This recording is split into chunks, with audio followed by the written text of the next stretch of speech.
मेरी झोपड़ी के भाग आज खुल जाएंगे। राम आएंगे, राम आएंगे, आएंगे, राम आएंगे। अरे भैया, हम यहाँ इस जंगल में कहाँ जा रहे हैं? अरे लक्ष्मण, यहाँ हमारा परम भक्त हमारा इंतजार कर रहा है, हमारी राह देख रहे हैं, हम उन्हीं के पास जा रहे हैं। इस जंगल में भैया? हाँ लक्ष्मण, इसी जंगल में, चलो आगे चलते हैं। मेरी झोपड़ी के भाग आज खुल जाएंगे।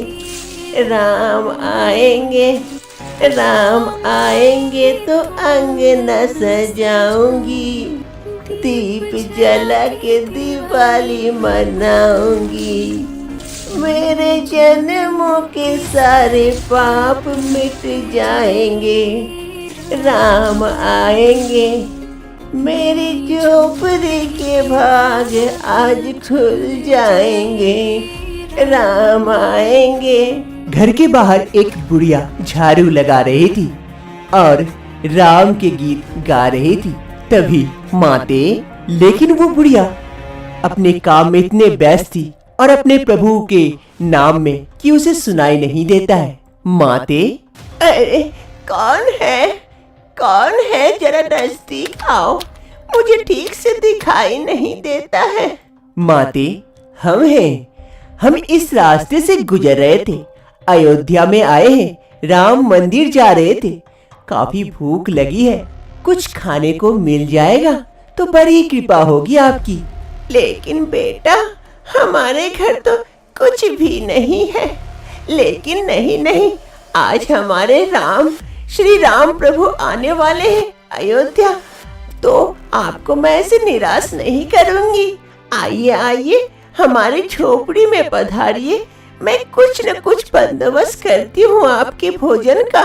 फिर वो बुढ़िया धीरे धीरे इन तीनों को घर के अंदर अपनी झोपड़ी में लेके जाती है। वो बुढ़िया तीनों मेहमानों को घर के अंदर स्वागत करती है। आ जाओ बेटे, आ जाओ, यहाँ बैठो। आओ, हमारे घर तो और कुछ नहीं है, एक खटियाई है, यहाँ बैठो, मैं तुम लोगों के लिए खाने का बंदोबस्त करती हूँ थोड़ा। फिर वो तीनों मेहमान उस खटिया पर बैठ जाते हैं और वो बुढ़िया खाने का बंदोबस्त करने के लिए वहाँ से जाती है। अरे हमारे घर मेहमान आए हैं, मैं कुछ न कुछ बंदोबस्त करके लेके आती हूँ, उनके भोजन के लिए जाती हूँ। वो बुढ़िया भोजन का बंदोबस्त करने के लिए जंगल की ओर जाती है।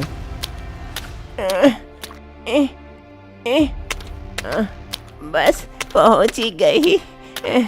वो बुढ़िया घर के मेहमानों के लिए फल तोड़ने के लिए जंगल में आई हुई थी। काफी दूर नदी के किनारे वो फल देखकर काफी खुश होती है और फल के वृक्ष के समीप जाती है। बहुत सारे फल लगे हुए हैं, इसे जल्दी से तोड़ लेती हूँ, मेहमान भूखे होंगे, जल्दी से तोड़ लेती हूँ। हाँ। फिर वो बुढ़िया हाथ में जो लकड़ी पकड़ी हुई थी उस लकड़ी से फलों के वृक्ष पर मारती है। थोड़ी ही देर में काफी सारे फल नीचे गिर पड़ते हैं। बहुत सारे फल हो गए, जल्दी से ले लेती हूँ। फिर वो बुढ़िया एक टोकरी में सारे फल को इकट्ठा कर लेती है और लेने के बाद वापस घर की ओर लौट चलती है। कुछ ही समय में वो बुढ़िया कुछ फल तोड़ के लेके आती है मेहमानों के लिए। शायद इससे उनका पेट भर जाए। मैं जाती हूँ, काफी देरी हो गई। वो बुढ़िया फल तोड़ के घर के अंदर आ जाती है। अरे बेटे, थोड़ी सी देर हो गई, बूढ़ी हूँ ना, अच्छे से चल नहीं पाती हूँ, इसीलिए तुम लोगों को काफी भूख लगी होगी। अभी फल देता हूँ तुम लोगों को खाने के लिए। अरे माँ जी, कोई बात नहीं है, हम इंतजार कर लेंगे, आप आराम से करें। फिर वो बुढ़िया एक टोकरी में फल लेती है और वो बांस की टोकरी सबके लिए लेके आती है। ये लो बेटे, ये लो, फल खा लो, तुम्हारी भूख मिट जाएगी। फिर फल की टोकरी उस बुढ़िया से ले लेते हैं और सभी कोई एक एक फल लेते हैं खाने के लिए और सभी कोई उस फल को ग्रहण करते हैं। अरे माँ जी, ये तो काफी स्वादिष्ट और मीठे फल हैं। कहाँ से लाई आप? अरे बेटे, ये तो उस नदी किनारे का फल है। वहाँ का फल काफी मीठा होता है, वहीं से मैं भी लेके आती हूँ। और आज हमारे प्रभु श्री राम अयोध्या पधारे हैं, इसीलिए फल और भी ज्यादा मीठे हो गए हैं। फिर फल ग्रहण करने के बाद सभी कोई प्रस्थान करते हैं। ठीक है माँ जी, तो हम आते हैं। आपने इतने प्यार से हमें स्वागत किया, हमें खूब अच्छा लगा। श्री राम आपकी हर इच्छा पूरी करेंगे। फिर वो तीनों वहाँ से जाने लगते हैं। घर से बाहर खड़ी होकर बुढ़िया उन तीनों को देखती है। तभी अचानक से कहती है, अरे बेटे बेटे, 1 मिनट रुकना। हाँ माते, कहिए। अरे बेटे, तुम तीनों को देखकर मुझे श्री राम प्रभु की याद आ गई। ऐसे लगा कि श्री राम प्रभु मेरे घर पधारे हैं। श्री राम प्रभु, लक्ष्मण और सीता। लेकिन हमारे इतने भाग्य कहाँ हैं कि श्री राम प्रभु हमारे घर पधारे। माते, आपके भाग्य बहुत ही अच्छे हैं कि आपने हमें पहचान लिया। हम आपके घर आए आपकी भक्ति देखकर। सच में हम वही हैं जो आप सोच रहे हैं। क्या क्या कह रहे हो बेटे? मेरे साथ मजाक कर रहे हो? मेरे पास और इस गरीब कुटिया में श्री राम प्रभु? हाँ माते, श्री राम किसी को भी बड़ा छोटा नहीं मानते, गरीब अमीर नहीं मानते, सिर्फ भक्ति देखते हैं। जिसके मन में सच्ची भक्ति होगी उसी के घर हम आएंगे। अचानक से श्री राम प्रभु, लक्ष्मण और माता सीता के अंदर से एक अजीब सी रोशनी चमक उठती है, जिससे उस बुढ़िया को ये यकीन हो जाता है कि सच में श्री राम प्रभु हमारे घर आए थे। आपका कल्याण हो माते, आपके मन में जो भी इच्छा है वो सब पूरी होगी। ये कहते हुए श्री राम प्रभु, लक्ष्मण और सीता माता तीनों वहाँ से अदृश्य हो जाते हैं। जय श्री राम प्रभु की जय। जय माता सीता, जय लक्ष्मण की जय हो कि आप लोग हमारे घर पधारे। आज मेरे तो सच में भाग्य खुल गए। फिर जैसे जैसे वो बुढ़िया पीछे घूमती है, उसका घर भी बदल चुका था, एक बड़ा सा घर हो गया था।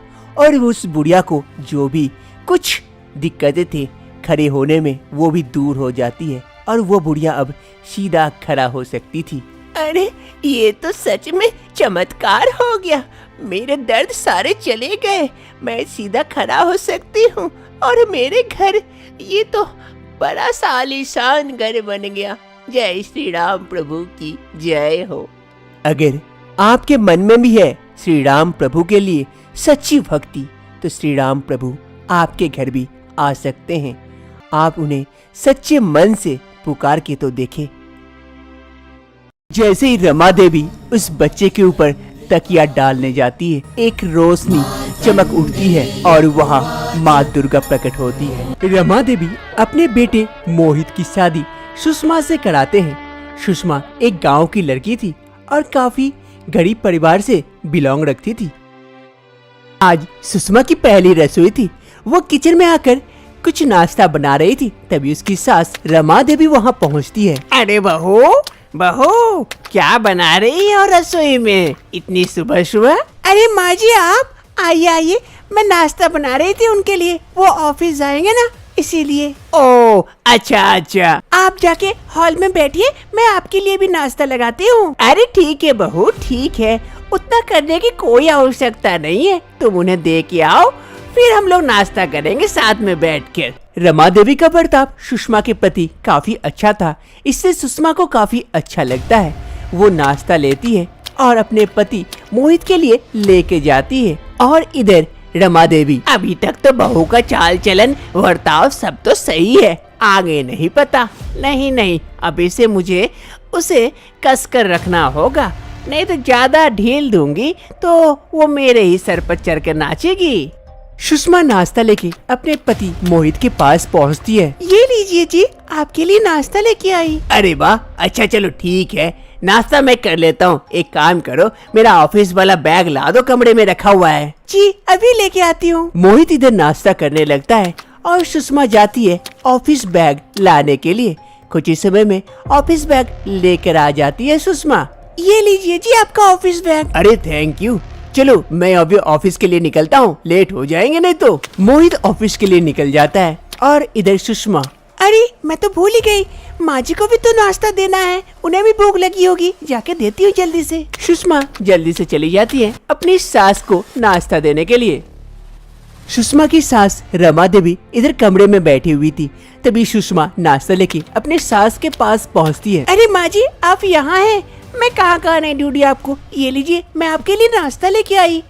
अरे बहू सुषमा, आजा आजा, तू भी यहाँ बैठ जा, मेरे साथ दोनी वाला तू भी खा ले, तुझे भी तो भूख लगी होगी। अरे नहीं नहीं माँ जी, मैं बाद में खा लूंगी, आप खाइए। अब तू सास का बात भी काटेगी? अरे नहीं नहीं माँ जी, ऐसी कोई बात नहीं है। ठीक है मैं भी बैठ जाती हूँ। सुषमा भी जाके अपनी सास के बगल में बैठ जाती है और दोनों नाश्ता करने लगते हैं। सुषमा की सास रमा देवी का बर्ताव सुषमा के प्रति काफी अच्छा था। ऐसे ही कुछ समय बीत जाते हैं। एक रोज सुषमा छत से उतर रही थी, तभी उसका सर चकराने लगता है और उल्टी उल्टी लगने लगती है। सुषमा जल्दी से सीढ़ियों पर बैठ जाती है। तभी उसकी सास उधर से गुजर रही थी। वो जल्दी से अपने बहू सुषमा के पास आती है। अरे बहू क्या हो गया तुम्हें? तेरी तबीयत खराब है क्या? अरे नहीं नहीं माँ जी, पता नहीं अचानक से सर चकराने लगा और उल्टी उल्टी आ रही है, लेकिन उल्टी हो नहीं रही है, अजीब लग रहा है। अरे बहू कोई बात नहीं है, जल्दी ही ठीक हो जाएगा। खुशखबरी है, तू माँ और मैं दादी बनने वाली हूँ। रमा देवी इससे काफी खुश हो जाती है। चल चल बहू, मैं तुझे कमरे तक लेके जाती हूँ। रमा देवी अपनी बहू का काफी ख्याल रखती है। एक रोज रमा देवी मंदिर में जाकर माता के सामने पूजा कर रही थी और माता से प्रार्थना कर रही थी। हे माँ दुर्गा, मेरी बहू का बच्चा होने वाला है, उसके बच्चे का ख्याल रखना और बहू का भी, और उसका लड़का ही हो माँ, ये ध्यान रखना माँ। मैं लड़का चाहती हूँ, मेरे वंश को आगे बढ़ाने वाला कोई लड़का आए, मेरा पोता आए। बस माँ मेरी यही प्रार्थना है, मेरी प्रार्थना को सुन ले माँ, और मेरी बहू को आशीर्वाद दे कि वो एक लड़का जन्म दे। रमा देवी माँ दुर्गा के सामने यही प्रार्थना कर रही थी कि उसके बहू को लड़का हो, और इधर पर्दे के पीछे से सुषमा सब सुन रही थी। सुषमा को सुनकर ये आश्चर्य होता है कि उसकी सास तो सिर्फ लड़का चाहती है। अरे ये क्या, मेरी सास तो चाहती है कि मेरा लड़का हो, अगर बाई चांस लड़का की जगह लड़की हो गया तो क्या होगा? मेरी सास मुझे तो। सुषमा अब थोड़ी थोड़ी डरने लगी थी। हे माँ दुर्गा, बस मेरी बहू का लड़का होना चाहिए। मैं तेरी नवरात्रि को व्रत रखूंगी, 9 दिन बिना खाए पिए बिना पानी पिए तेरा व्रत करूंगी, बस मुझे पोता दे दे माँ। सुषमा की प्रेगनेंसी का 8वां महीना चल रहा था, कभी भी बच्चा हो सकता था। सुषमा किचन में कुछ बनाने के लिए आई हुई थी, तभी उसकी सास वहाँ पहुँच जाती है। अरे बहू तू यहाँ क्यों आई है? यहाँ क्या करने आई है? जो चाहिए मुझे बोल, मैं ला देती हूँ। तुझे यहाँ रहने की कोई आवश्यकता नहीं है, जा कमरे में जा, वहाँ आराम कर बहू। तेरे पेट में हमारा वंश है, हमारा पोता है, तू उसका ख्याल रख, मैं तेरा ख्याल रखूंगी। अरे माँ जी आपको कैसे पता मेरे पेट में आपका पोता ही है? क्यों पोती नहीं हो सकती? अरे नहीं नहीं बहू, पोती नहीं हो सकती है, पोता ही होगा। और आज कह दी, आज के बाद कभी भी मुझसे ये बात मत कहना, मेरा पोता ही होगा और मुझे पोता ही चाहिए बहू। अब जाओ कमरे में जाकर आराम करो, मैं लेके आती हूँ तुम्हारे लिए खाना। सुषमा को अब उसकी सास की सोच पर काफी डर लगने लगा था। वो वहाँ से चली जाती है और इधर रमा देवी, अरे कैसे पोती हो सकती है? मेरा पोता ही होगा, अगर पोती हुई तो मैं उसे गला घोट के मार डालूंगी, मुझे तो बस पोता ही चाहिए। सुषमा अपने कमरे में सोई हुई थी कि उसे अचानक से उसके पेट में दर्द उठता है। ये माँ जी, माँ जी, माँ जी। रमा देवी सुषमा का आवाज सुन जल्दी से दौड़े दौड़े सुषमा के कमरे में पहुंचती है। अरे बहू बहू क्या हो गया बहू? अरे माँ जी, वो पेट में काफी दर्द हो रहा है माँ जी, सहन नहीं हो रही है माँ जी। अरे लगता है लेबर पेन उठा है, अभी बच्चा होने वाला होगा। लेकिन मैं अब क्या करूं, मोहित भी अभी घर में नहीं है, 2 दिनों के लिए बाहर गया हुआ है। अब मैं इसे लेके कहाँ जाऊं, क्या करूं? माँ जी काफी दर्द हो रहा है माँ जी। अरे बहू ठीक हो जाएगा, बहू ठीक हो जाएगा, अभी कुछ नहीं होगा। अभी शायद बच्चा होने वाला है, अभी हमारा पोता आएगा। बहू थोड़ा सा शांत हो जा बहू। अरे माँ जी काफी दर्द हो रहा है। सुषमा की सास रमा देवी सुषमा के बगल में जाती है और उसे शांत करने का कोशिश करती है, लेकिन सुषमा को काफी दर्द हो रहा था। माँ जी अरे मैं क्या करूं? अरे बहू थोड़ा सा शांत हो जा बहू, शांत हो जा, सब ठीक हो जाएगा बहू। हे माँ दुर्गा सब ठीक कर दे, माँ दुर्गा सब कुछ ठीक कर दे, मेरे बहू को शांत कर दे, इसका बच्चा अच्छा से हो जाए, इसका तकलीफ दूर कर दे माँ दुर्गा। सुषमा को काफी तकलीफ हो रही थी। अचानक से सुषमा काफी जोर से चीखती है और बेहोश हो जाती है। उसका बच्चा आ चुका था बाहर, बच्चा रोने लगता है। उसकी सास ये आवाज सुनकर काफी खुश हो जाती है। अरे मेरा पोता आ गया, मेरा पोता कहाँ है? मैं आ रहा तुझे गोदी लेने। जैसे रमा देवी उस बच्चे को उठाती है, वो देखती है कि ये उसका पोता नहीं, इसकी पोती है। सुषमा को बेटा नहीं बेटी हुई है। ये देखकर रमा देवी को काफी गुस्सा आ जाता है। अरे ये क्या हो गया? मैंने कितनी मन्नत मांगी कि एक पोता हो जाए, लेकिन नहीं, ये पोती, मैं इस पोती का क्या करूंगी? मुझे नहीं चाहिए पोती, मुझे तो बस पोता चाहिए। रमा देवी सुषमा की ओर देखती है, फिर उस बच्चे की ओर, फिर अपने दिमाग में एक गंदा सोच लाती है। अरे सुषमा तो बेहोश है, अगर मैं इस बच्चे को यही मार दूं और बता दूं कि तेरा बच्चा मरा हुआ पैदा हुआ है, तो किसी को पता नहीं चलेगा। यही सही समय है। चल रमा देवी यही कर, इस बच्चे को यही मार देती हूँ। रमा देवी ये गंदा कदम उठाने के लिए हाथ में एक तकिया लेती है और उस बच्चे के पास पहुंचती है। मुझे माफ कर देना, तुझे इस दुनिया में आना ही नहीं चाहिए था, और आना चाहिए था तो किसी और के घर में, हमारे घर में नहीं। अब तू जा इस दुनिया से। फिर जैसे ही रमा देवी उस बच्चे के ऊपर तकिया डालने जाती है कि अचानक से उस बच्चे से एक रोशनी चमक उठती है और रोशनी धीरे धीरे बढ़ने लगती है। पूरा कमरा रोशनी से भर जाता है और वहाँ माँ दुर्गा प्रकट होती है। हे पापी औरत, ये क्या करने जा रही थी तू? अपने ही पोती को मारने जा रही थी? तेरी इतनी साहस, तू मेरी ही पूजा करती है और मेरा ही अपमान करती है। मैं ही तेरे घर आई थी, लेकिन तू इस लायक नहीं है कि तू मुझे अपने घर में रख सके। तू जिस प्रकार से अपनी पोती को नफरत करती है और हर समय पोता पोता करती है, तू आज के बाद कभी भी इस पोती का चेहरा नहीं देख पाएगी। हे माँ दुर्गा मुझे माफ कर दे, मुझसे बहुत बड़ी गलती हो गई, आज के बाद मैं ऐसी गलती कभी नहीं करूँगी। इस गलती की कोई माफी नहीं है, इसकी सजा तो तुझे अवश्य मिलेगी। ये कहने के बाद माँ दुर्गा धीरे धीरे उस बच्चे में समा जाती है। हे माँ दुर्गा माफ कर दे, माँ दुर्गा कहाँ हो माँ दुर्गा? सुषमा को धीरे धीरे होश आता है। वो अपनी सास की आवाज सुन पाती है। वो कहती है, अरे माँ जी क्या हुआ, आप किसे कह रहे हैं? अरे बहू कमरा इतना अंधकार क्यों है बहू, लाइट वगैरह जला थोड़ा सा। अरे माँ जी कमरा में तो अच्छा खासा लाइट है। अरे तो मुझे क्यों नहीं दिखाई दे रहा है? रमा देवी की इस घिनौनी हरकत के कारण माँ दुर्गा रमा देवी की आंखों की रोशनी छीन चुकी थी। अब रमा देवी आंखों से अंधी हो चुकी थी। अब वो किसी को भी नहीं देख पाती। अरे बहू मुझे माफ कर दे, मैं बहुत बड़ा गलती करने वाली थी। तेरे इस बच्चे को मैं मारने जा रही थी, जिस कारण मेरी ऐसी हालत हो गई। अरे माँ जी ये क्या करने वाली थी आप? आप खुद माँ दुर्गा की पूजा करती है, नवरात्रि का उपवास रखती है, और अगर घर में लड़की का जन्म हो तो उसे दूर करती है। सिर्फ आपको पोता चाहिए, ये कैसा न्याय है माँ जी? आप खुद एक औरत है, आपको तो समझना चाहिए ना माँ जी। अरे बहू, अब मुझे बहुत बड़ी सजा मिल गई। माँ दुर्गा ने मेरी आंखों की रोशनी छीन ली। अब मैं इस दुनिया को कभी नहीं देख पाऊंगी। मेरी जीवन तो अब तो अंधकार में ही बीतेगी। रमा देवी को अपने कर्मों का सजा मिल चुका था। ऐसा समाज में हमेशा होता आया है। हम लड़के को बहुत पसंद करते हैं और चाहते हैं हमारे घर लड़का हो, लड़की नहीं।